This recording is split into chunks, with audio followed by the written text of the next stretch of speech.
Hi friends, I wanted to talk about some studying that I've been doing lately.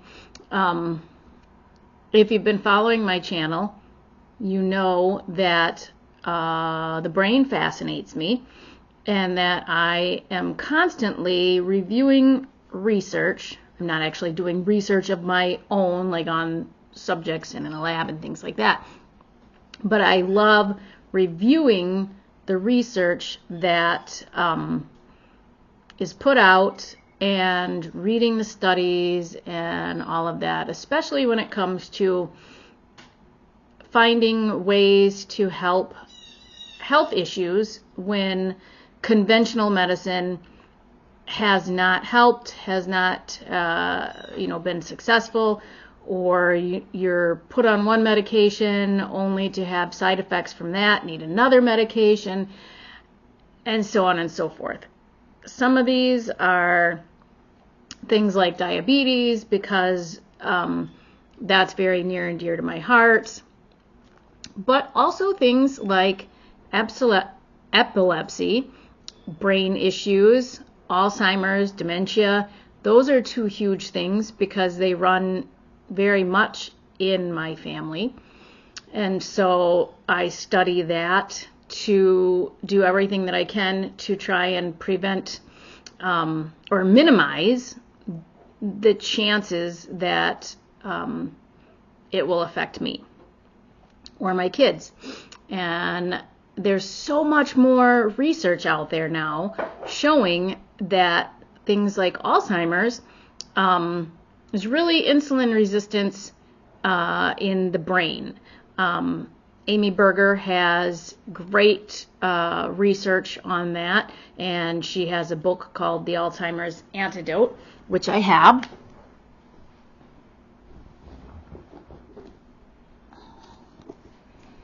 And it is a phenomenal book, and there's so much more out there.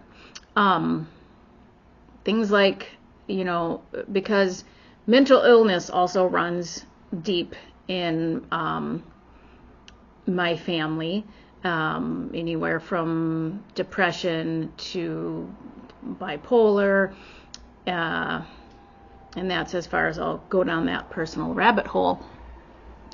But when you look at people with, say, schizophrenia or bipolar or just depression, and the medications turn them into zombies, or they just don't work, or the hundreds of different side effects, right? You have depression, so then you go on a medication, but one of the side effects of that medication is that you might become suicidal. So then they have to watch you for this. But there are alternatives. And I feel as though these alternatives, one, they're not taught really in medical school. Two, some of the doctors that know about these things poo-poo them because maybe there's no double-blind clinical trials, but the medications don't have all the studies either, especially not the interactions for medications. So you get put on one medication that causes a side effect, then you have to get put on another medication that causes a side effect. Now you're on 3 medications. Where's the study showing that those 3 medications together are not causing more harm than they're doing good? There are none. And there's so much more. And every year there's more and more doctors that are actually opening their eyes and coming on board to be okay with trying these alternatives, to giving people hope when everything else has failed. And this is nothing against conventional medicine or MDs or anything like that. But when you look at where a lot of the funding is coming from, especially in medical schools and things like that, it's big pharma. because drugs make money. Healthy people don't make money. And so I feel like treatments are hidden. So when I look at a diabetic and the doctors want to just immediately throw them on medication, they don't talk to them about diet change, especially a type 2 diabetic.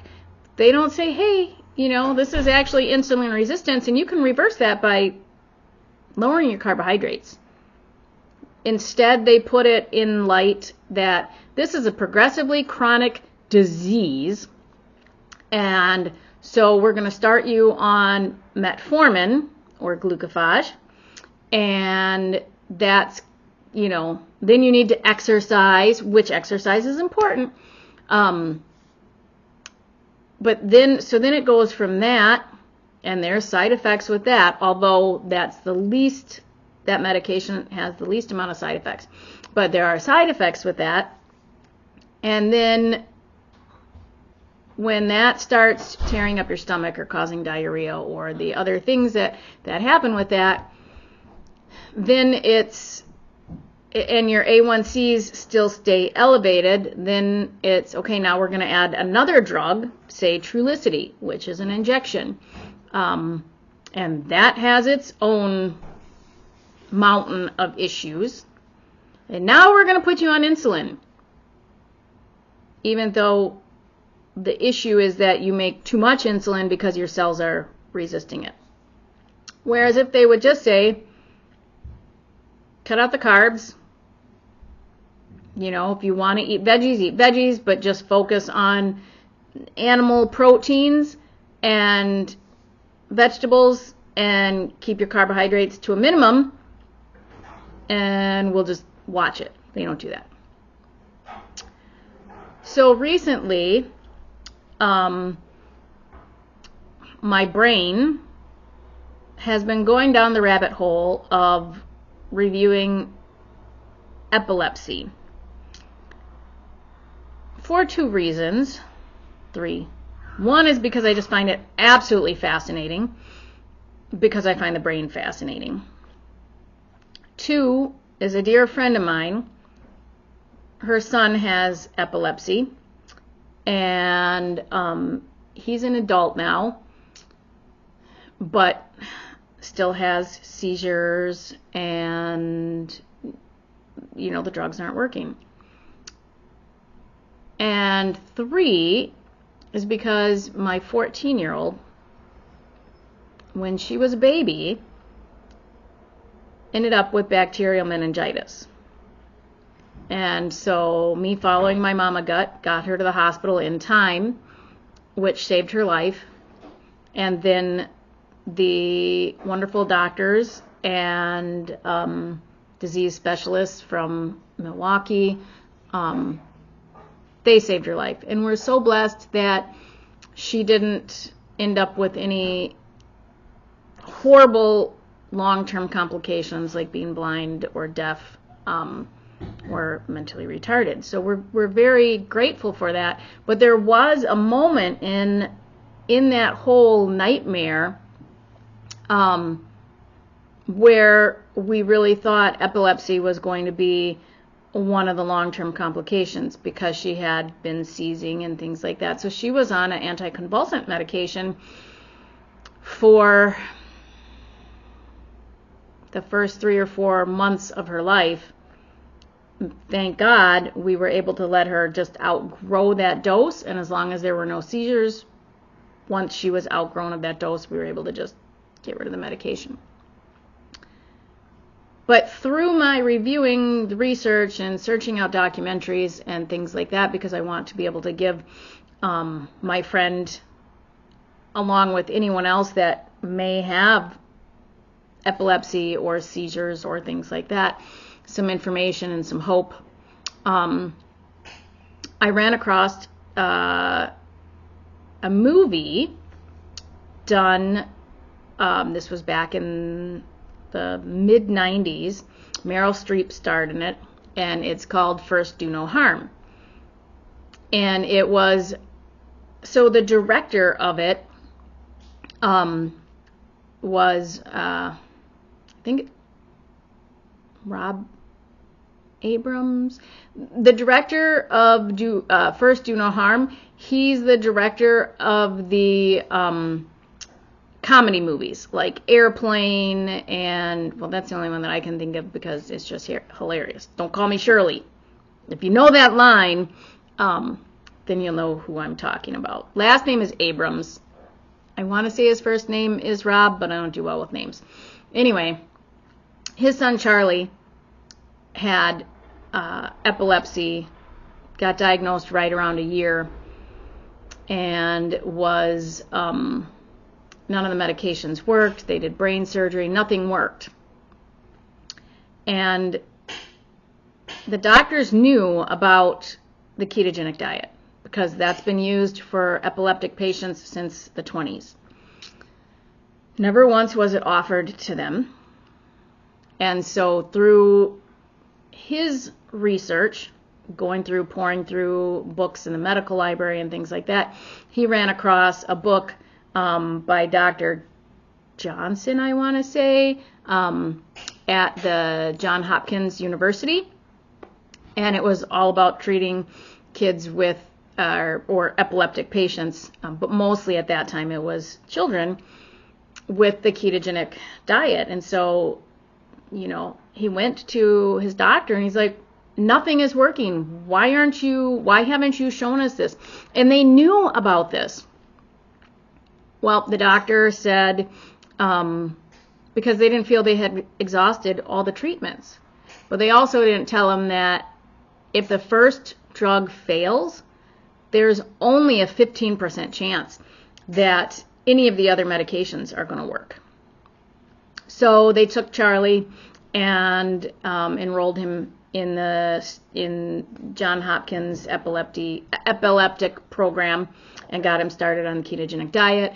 And his seizures went away within a couple of days, and he's now not had any seizures. And he only had to stay on that strict diet for 5 years, which was amazing. So he decided to help spread awareness. He started up this foundation called Charlie's Foundation, and I'll put the link in the notes. There's just a ton of information on there, and you can also look on YouTube and things. But it's charliesfoundation.org.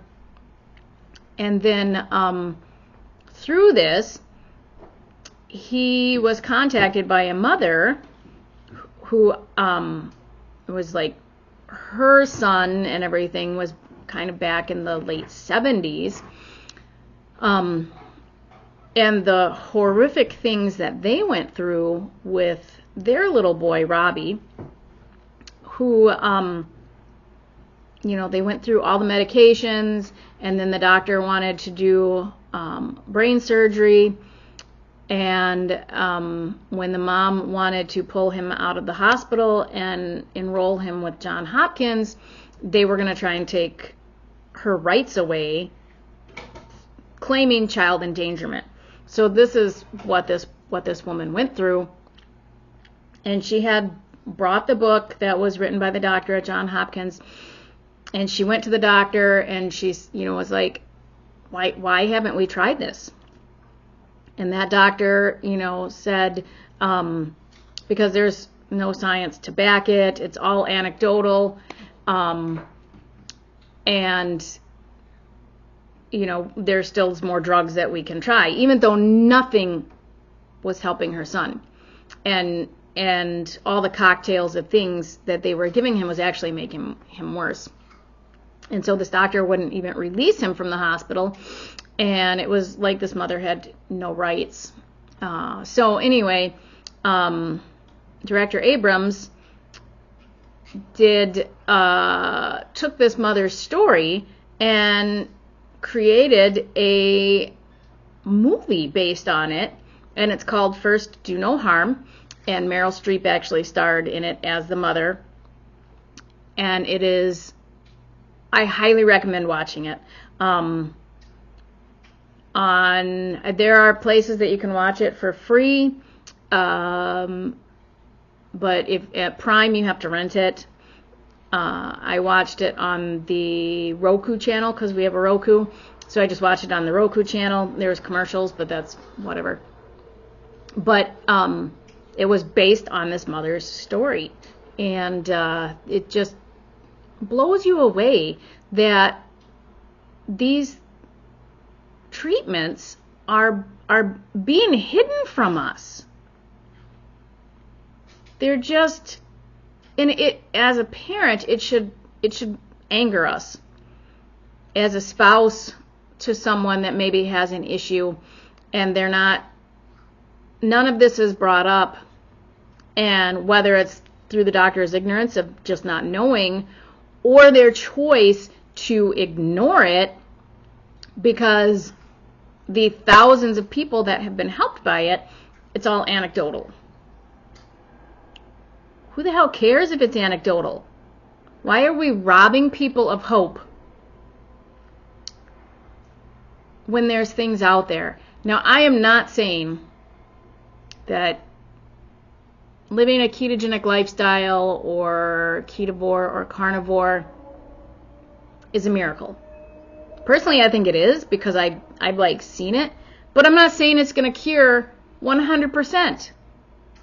But what if you have a child with seizures and nothing is controlling it? You know, you're just going to have to live with this. And they have maybe 10 or 15 or 30 seizures a day. But now by changing their diet, maybe they have 1 or 2 a day. Okay, it didn't cure it, but it reduced it. Maybe reduce the severity of it. Isn't that worth trying? And now, since the Charlie's Foundation has started up and since the movie was made, there have been hundreds more studies. I mean, it's out there now. And I think more and more doctors are like telling parents about this, but I think there still is awareness that needs to be made by this, because the brain is just so phenomenal.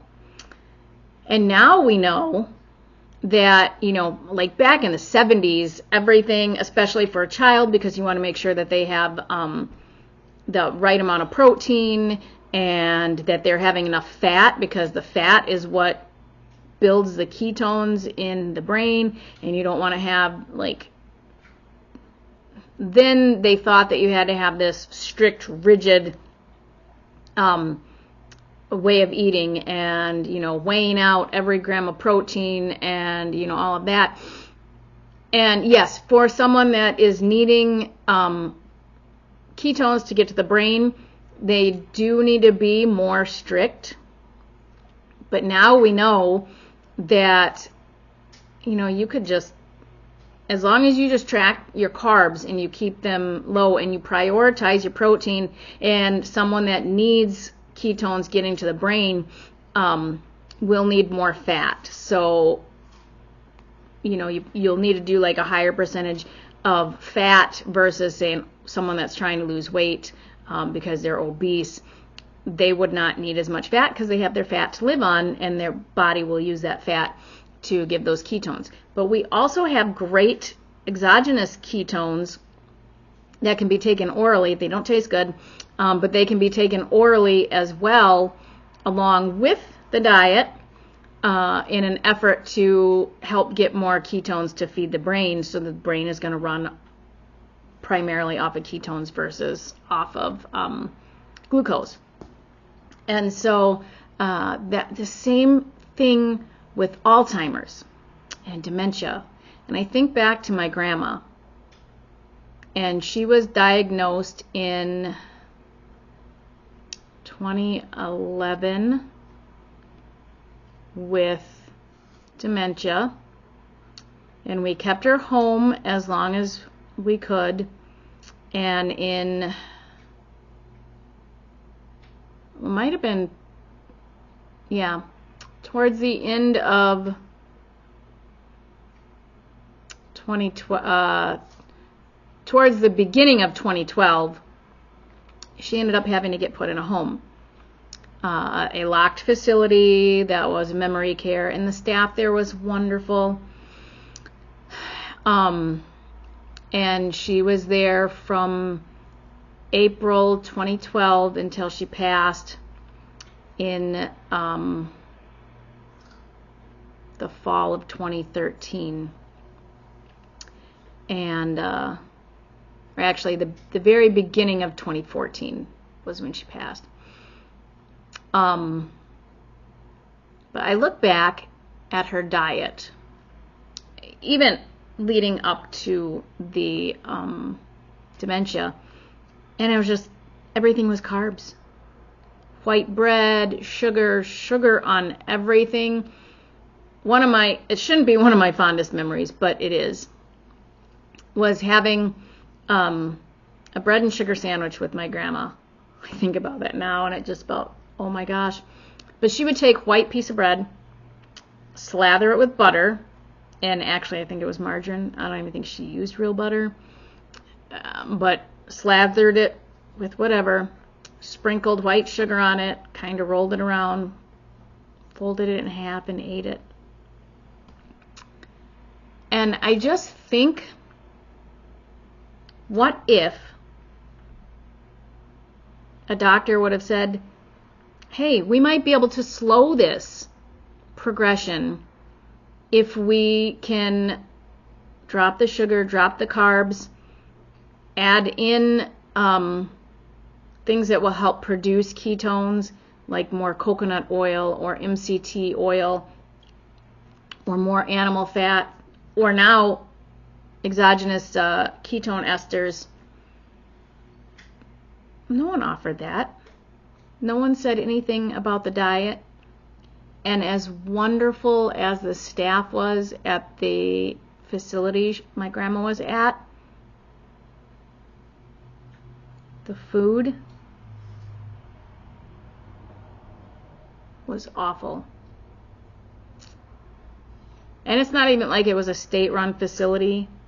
I mean, these clients, these patients that were there, paid through the nose to be there, and they're fed crap. They're fed crap. And on charliesfoundation.org, as well as there's been a few other interviews, but they have things on there for Alzheimer's. And there was one neonatal nurse that she was interviewed on for the she was interviewed by another doctor on YouTube, and it was a phenomenal interview. I'll actually link that down in the notes. But she's also, part of her interview, or a separate interview, is on the Charlie's Foundation page. And her husband, so she had been a neonatal nurse in the NICU for many years, and her husband ended up with Alzheimer's. And he started going downhill really, really fast. And she was trying to get him into a study, but he had to take a test, and he had to get a score that was, I think she said, like 25 points out of X amount, and he was only able to get 14. He went from being a voracious reader to not being able to read. He couldn't even like really walk on his own. His gait was kind of like a shuffle. And I don't recall how she found out about this. It's in the interview, and I want to reread it, or rewatch it. I didn't read it, I watched it. And but anyway, she started feeding him coconut oil, and like within a couple of days, he just started coming back to her. And so she did more studying, and he just kept getting better and better. He started walking normal. He started reading again. He wanted to be able to work. And so he was actually able to go volunteer at the hospital. And, you know, they gave him projects and stuff. So he was actually became like this man that his wife had known. And it gave him a number of years back on his life. And, there's so many chronic issues, accidents. I mean, you look at people that have been in car accidents and, now their brain is messed up. Or, my mother-in-law used to work with adults that had brain injuries and things like that. And you really wonder, what if? I mean, I'll never know. But if people aren't given these choices to then at least be able to make an informed decision, even if it only improved living situations by 10%. That's 10% better than what they had. And so what? What if it doesn't do anything? What if you try it for 6 months and there's absolutely no change, no improvement? There wasn't any side effects from drugs. You're no worse off than you were. But people aren't given this choice. And that angers me. So all I can say is be an advocate. Don't just take hopelessness from doctors and nurses and psychiatrists and the medical staff. If you are not where you want to be, or you have a loved one that is not where they want to be, and nothing is working, they're not one of those patients that, one medication, boom, we're good. Know that there are other options. There are other ways. And fight for them. We have to be advocates. We have to be advocates for ourselves, and we have to be advocates for our loved ones, and we have to spread awareness. Personally, I think every single processed food on the market should have a warning label. Just like our alcohol and our cigarettes have warning labels from the Surgeon General. It doesn't mean you can't make that decision to eat them, but they should have warning labels on them saying, this can lead to addiction. This, can cause XYZ. But they don't, and they won't, and that will never happen because big food controls many things. If you go on YouTube and you just search keto diet, you are not going to find great people like Dr. Berry and Dr. Chafee and the Metabolic Mind. You're not going to find these in the first part of your search. You have to make your search, you have to actually search out these names, and then after you've searched them enough, then when you search, YouTube will begrudgingly only put a couple negative ketogenic things in, and then the rest will be people that you normally follow. You have to follow them. If you have just a blank YouTube thing and you're not following, say, Dr. Berry or Dr. Chafee or any, other carnivore or keto docs or anything like that, you won't find them. You'll find all these negative, oh my gosh, keto is dangerous, you don't want to be in ketosis, yada, yada, yada. And they'll point to studies that really aren't studies, they're opinion pieces. And anything that you have to follow the money. Most of these studies are paid for from big food corporations. So really look for the true, honest research. It's out there, but it's hidden from us. Be an advocate.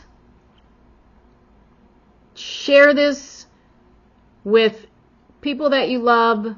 If you know someone that, has some sort of brain issue, I've been studying more and more on the exogenous ketones, and the reason is because say you have someone with Parkinson's. Parkinson's is another one that keto has helped. You've got Parkinson's, you've got dementia, or Alzheimer's, and so these patients, especially if they decline quickly, it's going to be difficult on them to do a big diet change right away. Many of them don't eat a lot because their appetite is suppressed, sometimes from medication that they're on.